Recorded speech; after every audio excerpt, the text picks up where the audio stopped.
அனைவருக்கும் வெற்றி தமிழ் பயிற்சி அகாடமியின் சார்பாக இனிய வணக்கம். இந்த காணொலியில் நம்ம 6ஆம் வகுப்பு தமிழ் 3ஆம் பருவத்தில் இலக்கணத்தில் இருக்கக்கூடிய ஒரு பகுதி நால்வகை சொற்கள். இந்த நால்வகை சொற்களை பற்றி நம்ம முழுமையாக பார்க்க போகிறோம். ஸோ வீடியோவை கடைசி வரைக்கும் ஸ்கிப் பண்ணாமல் பாருங்கள். முதல் முறையாக நம்ம வீடியோ பார்க்குறவங்க மறக்காமல் நம்ம சேனலை சப்ஸ்கிரைப் பண்ணி வச்சுக்கோங்க. அப்போ தான் நான் போடக்கூடிய வீடியோக்கள் எல்லாமே உங்களுக்கு கிடைக்கும். மறக்காமல் நம்ம வீடியோவுக்கு ஒரு லைக் பண்ணுங்கள், உங்களுடைய கருத்துக்களை கமெண்ட் பண்ணுங்கள். மறக்காமல் உங்களுடைய நண்பர்களுக்கும் நம்ம வீடியோவை ஷேர் பண்ணுங்கள். வாங்க வீடியோக்குள்ளே போகலாம். நால்வகை சொற்கள். பொதுவாக நீங்கள் என்ன தெரிஞ்சுக்கிறணும் அப்படின்னா, சொல்லுனா என்னென்னு தெரிஞ்சுக்கிறணுங்க.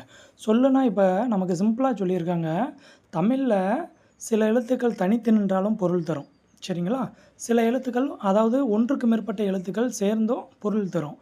அப்போது ஒரு எழுத்து தனித்து நிற்கும் போதும் பொருளை தருது, ஒன்றுக்கு மேற்பட்ட எழுத்துக்கள் ஒன்று சேரும்போது அது ஒரு பொருளை தருது. சரிங்களா? இதை தான் நம்ம சொல் அப்படின்னு சொல்லுவோம். இந்த சொல்லுக்கு நிறையா வேறு பெயர்களும் இருக்குங்க.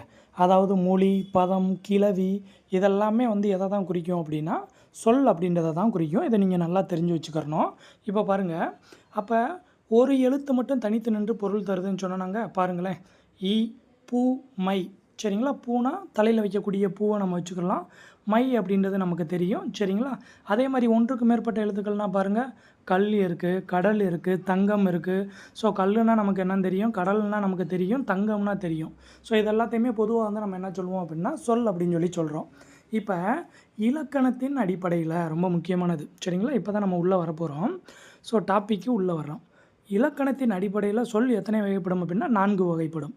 அந்த 4 வகை என்னென்னது? பெயர்ச்சொல், வினைச்சொல், இடைச்சொல், உரிச்சொல் அப்படின்னு எத்தனை வகைப்படும்? 4 வகைப்படும். இப்போ பாருங்கள், ரொம்ப ஈஸியான ஒரு பகுதி தாங்க பெயர்ச்சொல். பெயர்ச்சொல்னால் என்ன?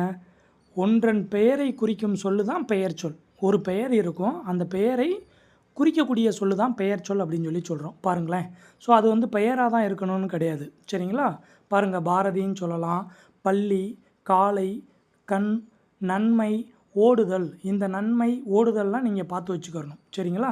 இதெல்லாம் ஏன் சார் இப்படி? நன்மையெல்லாம் என்ன சார் பெயர் சொல்லு, ஓடுதல்லாம் என்ன சார் பெயர் சொல்லு அப்படின்னா, பெயர் சொல்ல நீங்கள் 6 வகையாக பிரிக்கலாம். பொருள் பெயர், இடப்பெயர், காலப்பெயர், சினைப்பெயர், குணப்பெயர், தொழில் பெயர் அப்படின்னு என்ன பண்ணலாம்? நீங்கள் 6 வகையாக பிரிக்கலாம். அந்த 6 வகை தான் என்ன பண்ணியிருக்காங்க, பெயர் சொல்ல சொல்லியிருக்கிறாங்க. நீங்கள் பாட்டுக்கு நன்மை, இந்த இதில் என்ன இருக்குது, நன்மையில் என்ன பெயர் இருக்குது அப்படின்னு யோசிக்கக்கூடாது. அந்த பெயர் சொல்லில் 6 வகை இருக்குது. அதை நம்ம அடுத்த ஒரு வீடியோவை நம்ம கொடுப்போம். அதையும் மறக்காமல் பாருங்கள். அப்போ தான் உங்களுக்கு இன்னும் தெளிவாக புரியும். அடுத்தது பாருங்கள், வினைச்சொல். அப்போ வினைனா ஃபஸ்ட்டு என்னதுங்க? வினைனா ஒரு செயலுங்க. அப்போ பெயரை குறிப்பிட்டு வந்தால் அதை பெயர் சொல்லுன்னு சொன்னோம். அப்போ வினைனா செயல்னு சொன்னேன். அப்போ ஒரு செயலை குறித்து வரக்கூடிய சொல்லு தான் வினைச்சொல் அப்படின்னு சொல்கிறோம். சரிங்களா? அப்போ அந்த வினைச்சொல் எல்லாமே ஒரு செயலை குறித்து தான் வரும். வா, போ, எழுது, விளையாடு, ஓடு, ஆடு, படி, நட, இந்த மாதிரி வர்றது எல்லாமே பார்த்திங்க அப்படின்னா வினைச்சொல் அப்படின்னு சொல்லுவோம். சரிங்களா? அடுத்தது இடைச்சொல். இடைச்சொல்னால் பெயர் சொல்லையும் வினைச்சொல்லையும் சார்ந்து வரக்கூடிய சொல் எது? இது ஆல்ரெடி டெட்டில் கேட்டது. சரிங்களா? நல்லா தெரிஞ்சுக்கிறணும். ஏன்னா பெயர் சொல்னால் என்னன்னு சொல்லிட்டோம், வினைச்சொல்னால் என்னன்னு சொல்லிட்டோம். இந்த பெயர் சொல்லையும் வினைச்சொல்லையும் சார்ந்து வரக்கூடிய சொல் இடைச்சொல் அப்படின்னு சொல்லுவோம். ஸோ இடைச்சொல் இது கண்டிப்பாக என்ன பண்ணாது, தனித்து இயங்காது. இடைச்சொல் தனியாக வந்தால் அதற்கு பொருள் கிடையாது. ஸோ அது எப்போதும் தனித்து இயங்காது. இப்போ பாருங்கள், எடுத்துக்காட்டு பாருங்கள், மற்று, ஐ. சரிங்களா? இது எல்லாமே பார்த்தீங்க அப்படின்னா இடைச்சொல் தான். உம்மில் என்ன சொல்லலாம், தந்தையும் தாயும். மற்று அப்படின்னா மற்றொருவர். ஐனா திருக்குறளை. இந்த மாதிரி நிறையா வார்த்தைகள் என்ன இருக்குது, இடைச்சொல் இருக்குது. ஸோ இந்த இடைச்சொல்லானது எப்போதும் பெயர் சொல்லையும் வினைச்சொல்லையும் சார்ந்து வரக்கூடிய சொல்லு தான் இடைச்சொல். அடுத்தது பெயர்ச்சொல், வினைச்சொல். இதனுடைய தன்மையை மிகுதிப்படுத்த வருவது எது அப்படின்னா உரிச்சொல். ஸோ உரித்தானவங்க அப்படின்னு சொல்லுவோமாங்க. ஸோ எனக்கு ரொம்ப உரித்தாக இருப்பாங்க அப்படின்னா, அப்போ நம்மளுடைய தன்மையை மிகுதிப்படுத்த வருவது. ஸோ அதுதான். அதே மாதிரி பெயர் சொல்லையும் வினைச்சொல் இந்த ரெண்டையும் அதனுடைய தன்மையை மிகுதிப்படுத்த வர்றதை தான் உரிச்சொல் அப்படின்னு சொல்கிறோம். எடுத்துக்காட்டு பாருங்கள், மாநகரம், சாலச்சிறந்தது, தவச்சிறிது. இந்த மாதிரிலாம் நம்ம சொல்கிறோம் பார்த்தீங்களா. சால, தவ, நனி, கடிது, கூர், களி இந்த மாதிரி இருக்கிறது எல்லாமே பார்த்தீங்க அப்படின்னா உரிச்சொற்கள் தான். சரிங்களா? ஸோ அவ்வளோதான். அப்போ 4 வகை சொற்களில் பெயர் சொல்னா என்ன, வினைச்சொல்னா என்ன, இடைச்சொல்னா என்ன, உரிச்சொல்னா என்னன்றதை நம்ம பார்த்தோம். இப்போ நம்ம பார்த்ததை அடிப்படையாக வச்சு அவங்க புக் பேக் என்ன கேட்டிருக்காங்கன்னு பாருங்களேன்.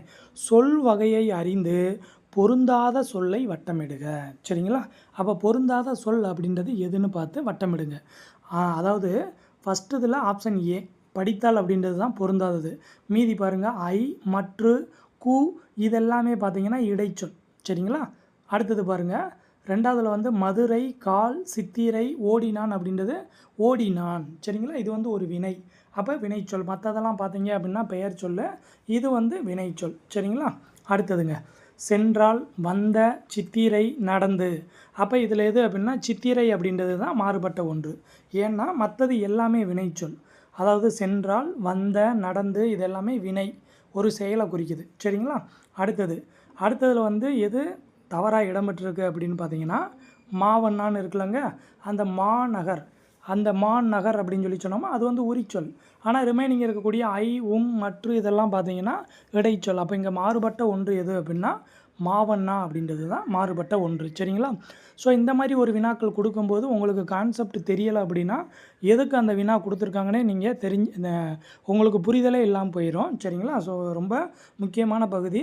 எல்லா எக்ஸாம்லேயும் ஒரு வினாக்கள் கேட்பாங்க, நல்லா பார்த்து வச்சுக்கிறணும். ஸோ தொடர்ந்து நம்மளுடைய சேனலை ஃபாலோ பண்ணுங்கள். கண்டிப்பாக உங்களுடைய வெற்றிக்கு என்றும் வெற்றி தமிழ் பயிற்சி அகாடமி உறுதுணையாக இருக்கும். அனைவருக்கும் மிக்க நன்றி.